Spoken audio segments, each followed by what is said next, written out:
following opinions are those of the participants and do not represent the opinions of the channel or its sponsors. And action.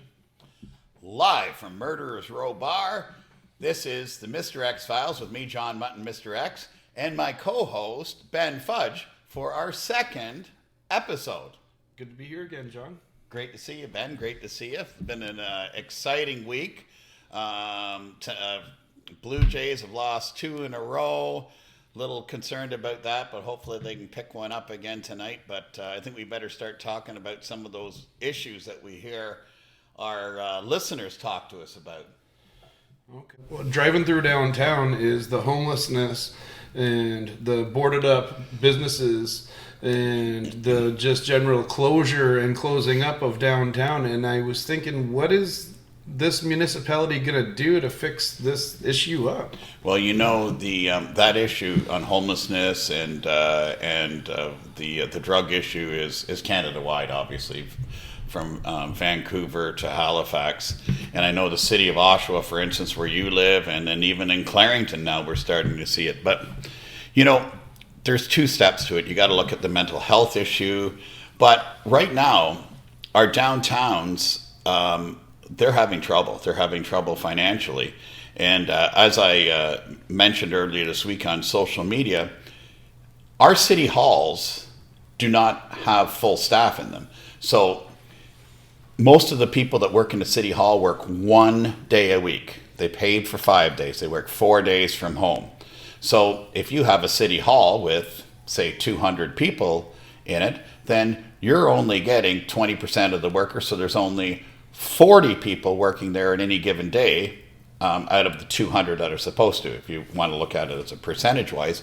So, Ben, the economy in the downtowns, in the city cores, the coffee shop, the restaurants, they're having trouble. They're eroding. Now, Doug Ford got the public service. They got to come back to work on the provincial basis because of the loss of income to the path and downtown. But, you know, we put in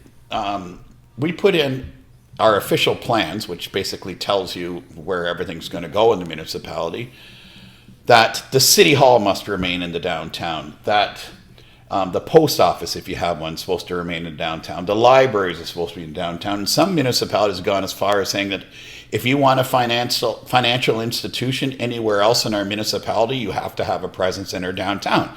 That's so the downtowns don't erode. That's how you can keep people and shoppers into the downtown.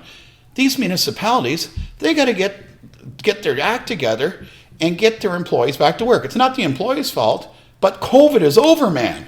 COVID is over. I remember about a decade ago when I was working for the Oshawa Accessibility Advisory Committee, working remotely was frowned upon, and really they were against it. They didn't want anybody to work from home or work remotely, even if it was disability or sickness related. So we sort of were championing for that at the time, because the Accessibility Advisory Committee is a group of people that face adverse disabilities, and sometimes a medical procedure or let's say a different variance in your abilities a temporary variance in your abilities might temporarily affect you from being able to get to City Hall. So we would temporarily allow people to work remotely. So, but it was never meant to be a permanent thing. Never meant to be a permanent thing. And I think it's because the majority of the folks that work in the downtown city halls are administration and then therefore management. And I found that the biggest abusers of this are management, who sit home and get, you know, a major amount of money for being a municipal employee, and they're only working 1 day a week, so they're doing the same with their employees. I'm going to tell, like, any person in any downtown in Canada, you make sure you tell your council, get those people back to fucking work. That's where the economy is. That's where the downtowns can stay healthy and vibrant, and they won't turn into crack streets and stuff like Hastings Street out in Vancouver. anyway, I get hot on this one. We'll probably touch base on this one once again sometime in the future. So another local and current issue that's been brought up this week by the Premier, and it's to do with policing and policing the communities, is speed cameras. Oh, yes. So I think the Premier's against them. Yes. And he wants to take them out and replace them with maybe possibly police enforcement and crime-fighting cameras. Yeah. Well, I remember back in 1994-95 that a government changed over because they did not like speed cameras. And the public didn't like them because if you're going a few kilometers over, you got a ticket. It doesn't replace visible policing. So a lot of municipalities, the smart ones, what they've done is they have traffic management advisory committees. So just like regular person off the street, they would sit on the committee along with the traffic expert and engineer from the municipality and someone from the police force. So all the requests that come in regarding speeding in a neighborhood, regarding putting a stop sign in, regarding even school crossing guards, they would run everything through the Traffic Management Advisory Committee to at least get like a sober thought at what could we possibly do. It might be speed humps, it might be textured pavement on the ground, but a lot of municipalities don't do that now. They think that they're holier than thou, and we're going to tell you what to do. Crime cameras, and hey, you've got the infrastructure out there with these speed cameras. Yeah, let's put them in place to pick up what's going on out there in terms of crime, because we know that it's just out of control. One thing about these committees, the Traffic Advisory Committee, the Accessibility Advisory Committee, and any other committee that works for the city, is that they're not paid. No, they're volunteers. Yeah, these volunteers are experts in their field and have some interest in that for a reason. They don't just pick anybody off the street. They're interested for some reason, and they're not paid. So I think you're saving a lot of money to get these unpaid volunteer experts to make recommendations, and they're not things that they're not solid. You don't have to stick to them; they're just recommendations. Exactly, and so they'll take the staff. The staff will take a position based on provincial standard numbers. It doesn't meet the threshold or the warrants to decrease the speed, or doesn't meet the warrants to have a stop sign.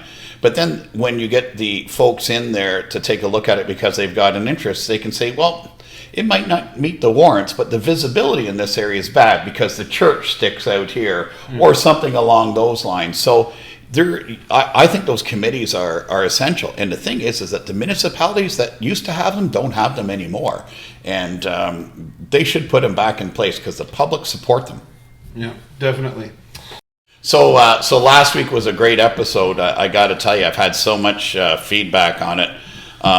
And some people are in shock. They're hearing the truth about the Greenbelt, about some of the folks involved. I said that I would talk about the Skilled Trades Fund and some of the same people that were involved in that. That's kind of unraveling right now with the Minister of Labor, David Piccini, being under huge heat for going to Paris to attend a lobbyist's wedding. And I believe I see that it was $5,000 a night to stay at the hotel. And he says that he paid for it himself. I don't know about that.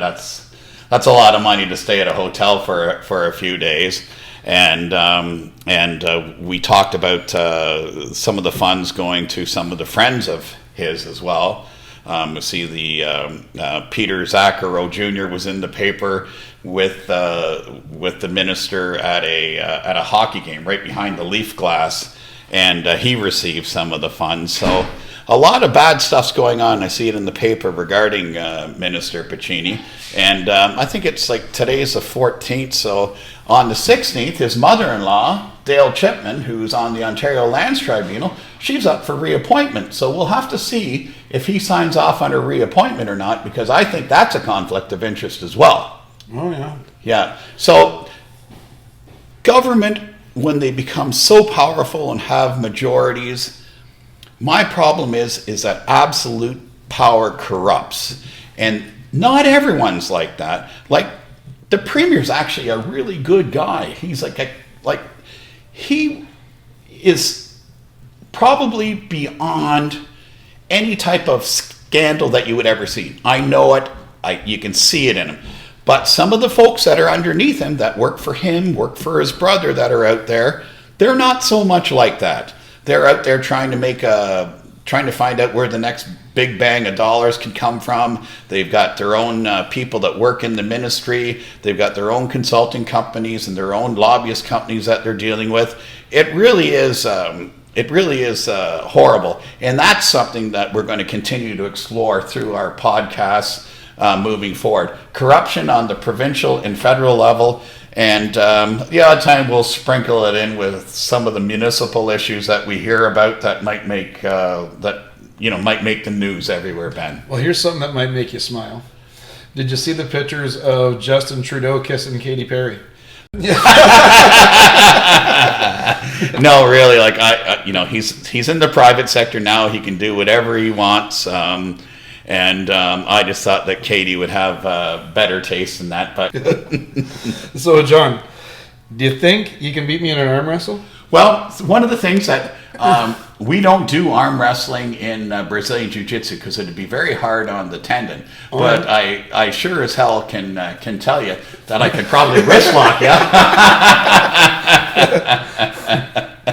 It'll be fun. I think we should try it. Yeah, we can do anything. It's our podcast, man. Like we can do anything we want, So we can talk about anything. Keep those questions coming in.